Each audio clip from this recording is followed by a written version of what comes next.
আসসালামু আলাইকুম। ওয়ালাইকুম আসসালাম। আচ্ছা, আপনাদের আজকে এখানে পশ্চিমবঙ্গ সরকারি প্রাথমিক বিদ্যালয়ে পিঠা উৎসবে নিয়ে আমরা এখানে আয়োজন করা হয়েছে। তো এই পিঠা উৎসবে এসে আপনার কিরকম ফিলিংসটা হলো যদি আমাদেরকে জানাতেন। আপনাকে অসংখ্য ধন্যবাদ।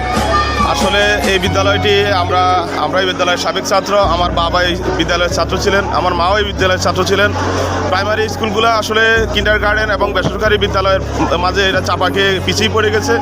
কিন্তু আজকে দেখেন আমাদের ইনশাল্লাহ আমাদের এলাকাবাসী অত্যন্ত সচেতন, অত্যন্ত বিনোদন প্রেমী এবং আমাদের স্যাররা অত্যন্ত আন্তরিকতার সহিত স্কুলটাকে ওনারা দেখাশোনা করছেন। ওনারা আসলে প্রাইমারি পর্যায়ে আসলে তেমন কোনো এরকম উৎসবের আয়োজন করা হয় না। সহশিক্ষা কার্যক্রমের এটি একটা অংশ, কিন্তু এটা প্রাইমারিতে আমরা এটার কোনো প্রচলন দেখতেছি না, এটার কোনো দেখতেছি না। কিন্তু আমাদের এই পশ্চিমপাড়া সরকারি প্রাথমিক বিদ্যালয়ে এই প্রথমবারের মতো পিঠা উৎসব 2025 অনুষ্ঠান চলছে। এটাতে আমরা খুবই আনন্দিত এবং সাবেক ছাত্র হিসেবে আমরা খুবই গর্ববোধ করি। আমরা আশা করছি ইনশাল্লাহ আগামী দিনেও এভাবে আমাদের এই স্কুলকে কিন্ডার গার্ডেন বা বেসরকারি প্রতিষ্ঠানগুলোর সাথে প্রতিযোগিতামূলক একটি ইয়েতে আমরা থাকবো। মেধার ভিত্তিতে আমরা ইনশাল্লাহ আমাদের এই বিদ্যালয় আগামী দিনে ভালো ফলাফল করবে এবং আমাদের এলাকার সুনাম বয়ে আনবে। আমাদের এখানে দক্ষ জনশক্তি, মেধাবী জনশক্তি আমাদের এখান থেকে সৃষ্টি হবে, আমরা এই আশা রাখছি।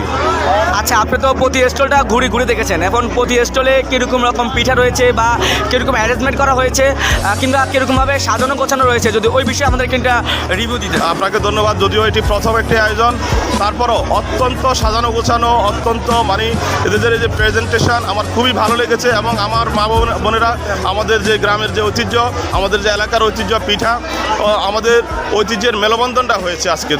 আপনাকে ধন্যবাদ।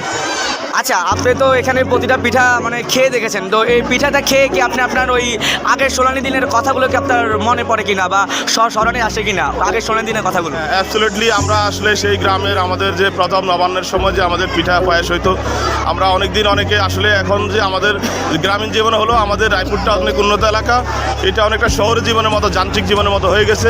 সেখানে যে আমাদের যে ঐতিহ্যের ছোঁয়া লেগেছে আজকে, এটা অবশ্যই যারা আয়োজক এবং আমাদের যে খোরশেদ আলম দুলাল কাকা, উনি অনেকটা সাহস জুগিয়েছেন। যেহেতু এখানে অনেক ব্যয়ের ব্যাপার আছে, খরচের ব্যাপার আছে, এলাকাবাসী সচেতন চিন্তা থেকে সবাই এগিয়ে এসেছেন, উৎসাহ দিয়েছেন, সাহস দিয়েছেন এবং শিপন স্যার এবং একটি সাহসী ভূমিকা রেখেছেন। এই জন্যই আমাদের এই ধরনের একটি আয়োজন সারা বাংলাদেশে হয়তো বা কোনো প্রাইমারিতে এটা হয় না, এটা আমাদের বিদ্যালয়ে হয়েছে। এই জন্য ওনাদেরকে সংশ্লিষ্ট সকলকে সাধুবাদ জানাই এবং এই বিদ্যালয়ের উত্তরোত্তর সমৃদ্ধি কামনা করছি। এই বিদ্যালয় থেকে আরও অনেক মেধাবী ছাত্র বের হবে। আসসালামু আলাইকুম রহমতুল্লাহ বরকাতুহ। কি অবস্থা স্যার? আপনি কেমন আছেন স্যার? আলহামদুলিল্লাহ ভালো আছে। জি, আপনার তো আজকে প্রতিষ্ঠানের পিঠা উৎসব হচ্ছে, আমরা শুনতে পাচ্ছি। তো এই পিঠা উৎসব হলো বাঙালির ঐতিহ্য, বাঙালির সোনালী দিনগুলোর কথা। তো আপনি এই পিঠা উৎসব নিয়ে কি বলতে চান আমাদের মাঝে? হ্যাঁ, পিঠা আসলে একটি ঐতিহ্যবাহী সংস্কৃতি আমাদের এই দেশের। আমাদের নতুন প্রজন্মের যে ছাত্রছাত্রী যারা আছে, যুবক আছে, যারা যুবক যুবতী আছে, তারা পিঠা সম্পর্কে তারা খুবই অনভিজ্ঞ। আসলে অনেক পিঠার নামও তারা জানে না। তারা বর্তমান যে সিচুয়েশান, এই সিচুয়েশানে তারা শুধু বার্গার বা ফাস্ট ফুডের কথাটাই ভালো করে জানে, কিন্তু আমাদের যে ঐতিহ্যবাহী যে পিঠা, এই পিঠাগুলো তারা জানার জন্য আমাদের মূল উদ্দেশ্য হচ্ছে এখানে পিঠা উৎসব করা। আচ্ছা, আমরা তো আমাদের সোনালী দিনগুলোতে পিঠা অনেক রকম পিঠা দেখছি, ভাপা পিঠা দেখছি, তারপরে চান্না পিঠা, তারপরে যে আপনার সরমালাই, রসমালাই, তারপরে সেটাই শীত পিঠা। তো এইরকম নানা পিঠা কি আপনার স্টলে কি রাখা হয়েছে বা আপনি কি দেখতে চান যে এগুলো আমাদের স্টুডেন্টরা জানুক? জি, আপনি ঠিকই বলছেন।